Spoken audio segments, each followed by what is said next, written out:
Assalamualaikum warahmatullahi wabarakatuh. Selamat malam teman-teman semua. Sehat selalu ya. Baik teman-teman, malam hari ini alhamdulillah Cafe Basa Basi Taman Tirto UMY ini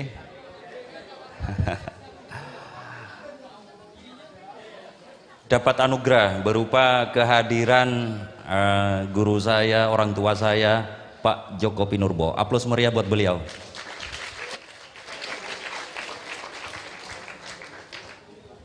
Beliau nanti akan berbincang dengan kita tentang puisi dan khususnya bukunya yang judulnya Telepon Genggam itu ya. Didampingi oleh saudara saya dari Muhammadiyah, Mas Iqbal Aji Daryono. Jadi momen ini momen kesekian kali saya bikin acara sama Pak Jokpin, dan saya ngatur ke terima kasih sebesar-besarnya ke Pak Jokpin selalu meluangkan waktu untuk berbagi ilmunya, pengalamannya, puisi-puisinya kepada saya dan teman-teman sekalian, termasuk pada malam hari ini.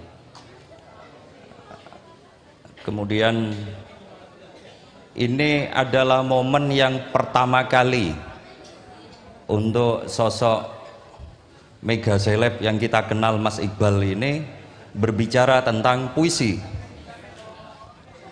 Dia kalau bicara politik biasa, bicara tentang orang berantem biasa, profesinya. Kalau bicara tentang puisi malam hari ini dan gak tanggung-tanggung langsung saya jodohke sama Pak Jokpin. Mudah-mudahan momen ini menjadi momen rohani buat dirinya, bahwa mengenal puisi, mengenal sastra itu sungguh indah dan membahagiakan. Doakan ya teman-teman ya buat Mas Iqbal. Baik teman-teman, saya nggak ingin berpanjang-panjang. Mari kita simak acara ini dengan saksama, dengan baik-baik. Mudah-mudahan ada manfaatnya buat kita semua, jadi keberkahan buat kita bersama. Sekali lagi aplaus meriah buat Mas Jokpin dan Mas Iqbal. Terima kasih dan terima kasih. Mohon maaf. Akhirul kalam. Assalamualaikum warahmatullahi wabarakatuh. Saya persilakan Mas Iqbal.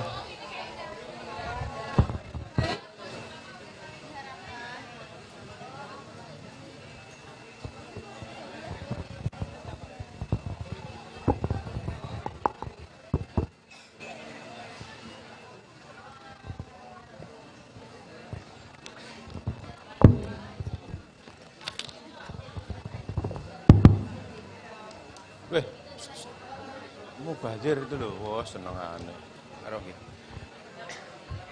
Selamat malam semuanya. Assalamualaikum warahmatullahi wabarakatuh.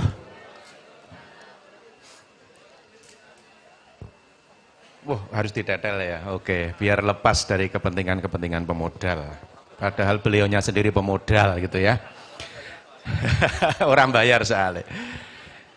Terima kasih yang pertama kepada Basa Basi, kepada Diva Press, kepada Mas Edi Mulyono, Mas Bos Kiai Edi Mulyono alias Edi Iyu Benu, alias Edi Akiles, alias Edi yang lain, saya nggak tahu berapa nama alias beliau. Malam ini saya kira Jogja bagian barat agak kena berkah ya. Ini kali keberapa ya forum di sini ya? Baru kali kedua kalau nggak salah ya. Baru kali kedua. Sementara di belahan-belahan yang lain sudah sangat sering digelar acara-acara seperti ini, acara-acara kabudayan gini. Dan bahkan Mas, saya tuh pengen manggil Mas saja. Kenapa? Karena Joko Pinurbo ini orang yang sangat suka berdekat-dekat dengan anak-anak muda, saya lihat begitu ya. Tadi nongkrongnya aja dengan teman-teman penyair-penyair muda, ada Darus dan kawan-kawan, terus saya ngobrol, bukan ngatek, saya ngobrol sepanjang perjalanan Jogja, Malang, ketemu pertama kali dengan beliau, yang dibicarakan juga anak-anak muda. Ada Dea Anugrah, ada siapa kemarin itu ya, Beni Satrio, ada siapa. Hanya ada dua nama sepuh yang disebut, yaitu Sapardi dan Khairil Anwar, itu saja. Sayang sekali waktu itu beliau belum cukup kenal nama besar Iqbal Haji Daryono gitu ya. Karena nama yang kedua ini tidak pernah tersentuh puisi saya kira. Dan memang malam hari ini saya kembali merasakan grogi karena harus masuk ke dalam satu medan yang tidak pernah saya sentuh. Saya orang yang sangat tidak pernah baca puisi, tidak pernah tersentuh puisi.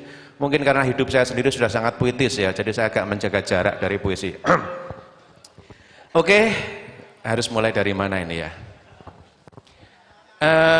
Saya mulai dari apa yang disampaikan Mas Edi tadi ya, tentang saya yang tidak pernah tersentuh puisi lalu harus ngancani Mas Jokpin di sini. Jadi tempo hari, bukan tempo hari ya, beberapa hari yang lalu, saya request secara khusus kepada Mas Edi. Sebelum saya menemani Mas Jokpin di sini, tolong saya dikasih buku-bukunya dulu, mau saya baca semua gitu ya. Biar nggak goblok-goblok amat kelihatannya di depan ini. Tapi begitu ketahuan oleh Mas Hairus Salim ya, Mas pemikir kum cendekiawan, kum budayawan, kum antropolog Mas Hairus Salim itu, saya malah diketawain. Kenapa? Loh kalau sama Joko Pinurbo itu malah jangan belajar gitu. Kenapa jangan belajar? Karena memang puisi-puisi Jokpin itu puisi yang saya nggak tahu istilah apa. Saya tuh mau bilang sesuatu istilah tapi nanti kelihatan sangat tidak sastrawi kan, malu saya lihat. Puisi yang katakanlah ingin berkomunikasi secara luas, secara mudah, secara gampang kepada khalayak. Jadi puisi-puisinya tidak bermain dengan kata-kata yang penuh kegenitan dan lain-lain ya. Tidak ada kecongkaan liris di sana gitu. Tidak bergaya-gaya dengan keruwetan kata-kata. Itu satu hal. Oh iya ya, udah nggak jadi saya baca akhirnya. Saya cuma baca beberapa puisi di telepon genggam. Kemudian saya jadi ingat satu peristiwa yang terjadi dulu waktu saya kuliah. Saya juga pernah beli bukunya Mas Jokpin, Secelana tentu saja yang paling ngetop waktu itu. Dan saya lupa itu bacanya di mana. Kalau tidak salah, itu beliau pernah menuliskan bahwa salah satu cita-citanya adalah membuat buku-buku puisi itu bisa selaris novel, kalau tidak salah. Betul ya? Ya syukur. Ya, berarti saya masih punya daya ingat. Zaman kuliah itu ya kira-kira saya lulus kan 5 tahun yang lalu gitu. 15 tahun yang lalu maksudnya gitu, saya agak selip. Dan di saat itu memang yang namanya buku-buku puisi setahu saya itu memang agak sulit terpasarkan dengan baik gitu. Itu semua terbantahkan ketika kemarin di Malang masa Jokpiniah itu ya. Itu begitu menyamudra banyak sekali dan bukunya ludes dan kurang gitu. Itu saya kira salah satu langkah cita-cita beliau sudah tercapai. Lalu yang ketiga yang membuat saya ingat. Dalam perjalanan kami dari Jogja ke Malang itu, imajinasi awal saya ketika ketemu seorang Joko Pinurbo itu yang dibicarakan adalah soal-soal puisi penuh kutipan dan sebagainya. Kutipan-kutipan puisi tentu saja. Di mana saya ini juga sempat bergaul dengan beberapa penyair muda yang kalau ngobrol itu isinya penuh kutipan puisi gitu. Serius ini. Reza ada enggak ya Reza ini ya? Enggak ada ya. Reza, IB, Espaloga itu kan kalau ngomong sama mereka itu saya kayak baca buku puisi. Nah asumsi saya itu ketika ketemu Mas Jokpin juga akan begitu. Tapi ternyata yang diobrolkan dengan sangat serius di mobil waktu itu bukan puisi-puisi. Tapi memang hal-hal yang sangat sederhana. Satu, ketika bicara tentang makanan, yang dibicarakan Mas Jokpin sederhana saja. Saya tuh nggak senang makan nih. Bagi saya makan itu bukan bentuk hiburan. Itu terkenang. Ini kan mazhab yang sangat berbeda dengan saya dan Mas Edi. Gitu ya. Lalu yang kemudian yang dibicarakan dengan sungguh-sungguh itu adalah rokok. Ini maaf ya, ini kan basis masa Muhammadiyah banyak di sini ya, dekat UMY. Jangan terlalu sensitif soal ini. Jadi memang secara sosiologis tempat ini agak beda dengan Sorowajan, Condong Catur dan UAD bahkan ya. Kalau UAD itu banyak NU-nya karena kan kalau mereka lapor ke rumah, alhamdulillah Pak saya nggak sekolah di Muhammadiyah, saya cuma kuliah di Universitas Ahmad Dahlan. Oh bagus, yang penting bukan Muhammadiyah gitu ya. Di sini sudah kelihatan ya bedanya sambil cerita kecil-kecilan Ramutu ya. Jadi kemarin waktu saya dan Mas Edi janjian di sini, Mas Edi bisik-bisik ke saya, Mas kalau teman-teman Muhammadiyah itu kalau sholat maghrib, isya itu mesti dilakukan ya gitu ya. NU enggak ya Mas ya? Saya cuma ngiseng kayak gitu. Karena memang kalau di Sorowajan saya makmum ke orang, itu mereka bacaan cuma ya Bismillahirrahmanirrahim, Alhamdulillahirabbil alamin gitu kan. Tapi begitu di sini saya makmum, Mas Edi juga makmum, bacanya Alhamdulillahirabbil alamin gitu ya. Ar-Rahmanir-Rahim. Oh, ini mlebu TV, waduh izin aku. Jadi sudah ke muzamil-muzamilan gitu saya lihat ya. Dan saya kira ini segmen sosiologis yang beda, yang nanti mudah-mudahan akan mendapatkan celupan yang lain dari Mas Jokpin.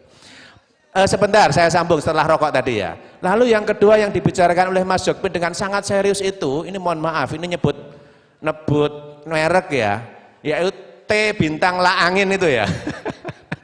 Jadi ceritanya beliau dan saya duduk bersebelahan di jok nomor 2 belakang dan menemukan satu di tas di kantong belakang jok itu ya, nemu wadah tolak angin. Wah, itu begitu memuji-muji tolak angin itu ya. Ini sorry ya, ini harus di-cut nanti di-tit gitu ya. Itu dengan sangat serius, bagaimana efeknya bagi perut, bagaimana efeknya bagi mood gitu ya. Hal-hal yang sederhana, yang simpel itu memang selalu dimaknai oleh Mas Jokpin dengan luar biasa. Sebagaimana kita akan melihatnya dalam telepon genggam misalnya, dalam mandi misalnya, dalam buku-buku yang akan kita bincangkan malam ini, dalam buku yang akan kita bincangkan malam ini, dan puisi-puisi di dalamnya. Nah, dari semua itu gini, saya yang awam puisi ini justru memang cocok untuk menemani beliau. Karena Mas Jokpin ingin dengan puisi-puisinya itu bicara dengan khalayak yang sangat luas. Saya kira begitu, ini perasaan saya saja. Makanya mohon maaf nanti kalau pertanyaannya agak lugu-lugu ya, karena kalau teman-teman baca Socrates Cafe itu ya, salah satu cara berfilsafat yang paling mendasar itu adalah ketika pertanyaan selugu mungkin, sekekanak-kanakan mungkin. Jadi teman-teman, saya akan memulai dengan satu pertanyaan kepada Mas Jokpin, pertanyaan yang paling lugu. Karena sampai sekarang saya juga tidak pernah bisa memberikan atau mencari atau menemukan jawabannya. Yaitu sebenarnya puisi itu apa toh Mas? Kenapa puisi-puisi Mas Joko Pinurbo yang kayak cerita itu bisa diklaim sebagai puisi? Apakah bukan hanya urusan bentuk estetis, tapi juga sekadar klaim, jangan-jangan klaim gitu ya. Saya pernah ingat, saya baru mulai membaca pada umur 21 tahun, dan di saat itu saya membaca buku pertama saya, salah satunya adalah Impian Amerikanya Pak Kuntowijoyo. Cover depannya tulisannya novel, tapi di dalamnya kok isinya kayak cuma kumpulan cerpen. Saya heran ini maksudnya gimana? Lalu setelah itu saya baca beberapa cerpen, isinya kayak esai saja, orang cerita, diklaim sebagai cerpen. Nah, puisi-puisinya Pak Joko Pinurbo ini saya kira sebenarnya cerpen. Bagaimana Anda membaca misalnya yang itu ya, yang Paskah ya, tentang Yesus ketika dia disalib lalu di makamnya dan sebagainya. Nanti saya bacakan ya kalau yang belum baca. Itu sangat anekdotal saja begitu. Jadi sebenarnya puisi itu apa? Nah, ini prolognya yang kepanjangan sudah saya sampaikan. Saya sekarang menyerahkan mikrofon kepada Mas Joko Pinurbo. Ya, yang kusuk ya teman-teman ya. Silakan. Ya, ini pertanyaan paling sederhana tetapi juga paling sulit dijawab ya. Kalau jawaban mudah tentu bisa kita ambil dari buku-buku pelajaran sastra di SMP, SMA itu ada puisi ialah titik-titik. Tapi itu juga memang tidak bisa menjawab pertanyaan itu tadi, puisi itu apa. Nah, saya akan menjawab pertanyaan yang sulit tetapi tadi tampak sederhana dengan cara melipir. Saya harus muter ini untuk menjawab pertanyaan itu. Pertama saya akan mengulang apa yang dikatakan oleh Mas Iqbal bahwa sekitar akhir tahun 2001 atau awal 2002 saya diwawancarai oleh majalah Tempo mengenai prospek penerbitan dan pemasaran buku puisi. Karena seperti tadi dikatakan oleh Mas Iqbal, memang pada saat itu penerbitan buku puisi ini masih langka, tidak semeriah sekarang. Dan yang lebih sulit lagi itu pemasaran atau penjualannya. Buku puisi waktu itu masih menjadi produk sastra yang sangat sulit untuk diminati oleh konsumen. Maka waktu itu saya sebetulnya memberi jawaban yang ngawur. Saya ingin memberi semacam optimisme, semacam ingin memberikan dalam tanda petik gambaran di masa depan bahwa sebetulnya kalau mau buku puisi itu juga bisa dibuat menjadi produk yang diminati, meskipun tidak sebombastis itu akan selaris novel misalnya. Waktu itu sebetulnya saya dalam rangka menghibur diri, karena buku puisi waktu itu memang sangat sulit dijual, dan tampaknya apa yang saya katakan secara serampangan waktu itu, sekian belas tahun kemudian mulai terbukti.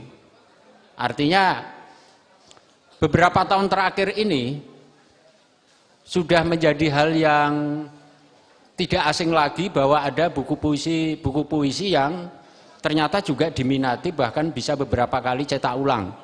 Artinya dalam konteks perjalanan saya sebagai seorang penulis puisi, apa yang saya katakan di dalam wawancara majalah Tempo itu bisa saya buktikan sendiri.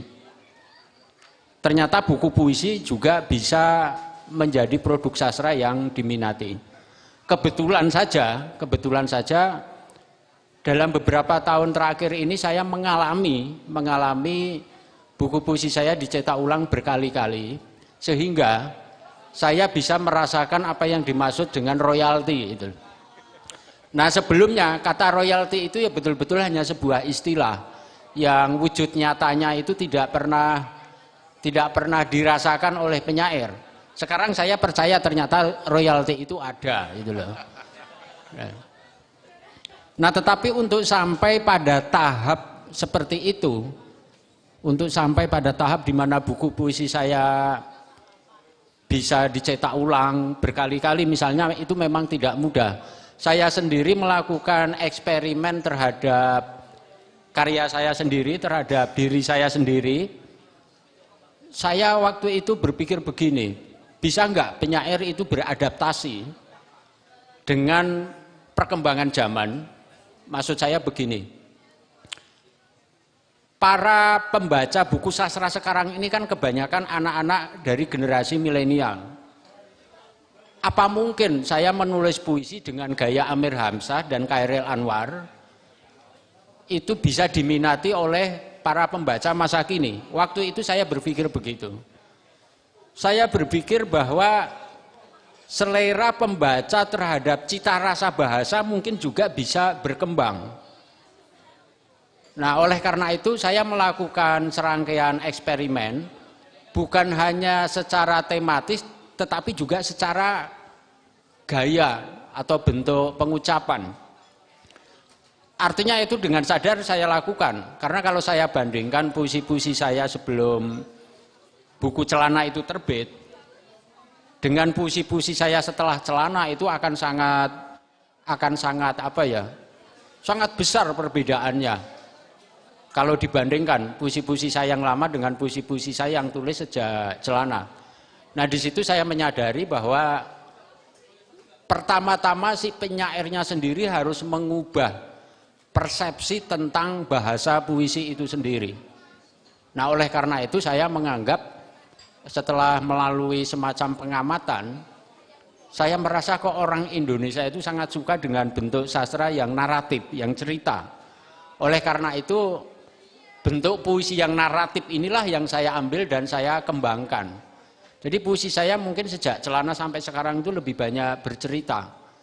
Sebelumnya, sebelum Celana itu puisi saya boleh dikatakan ya puisi lirik. Seperti yang ditulis oleh Amir Hamzah, Chairil Anwar, Sitor Situmorang, dan sebagainya. Saya menulis dengan cara itu ternyata tidak menimbulkan selera atau minat di kalangan pembaca.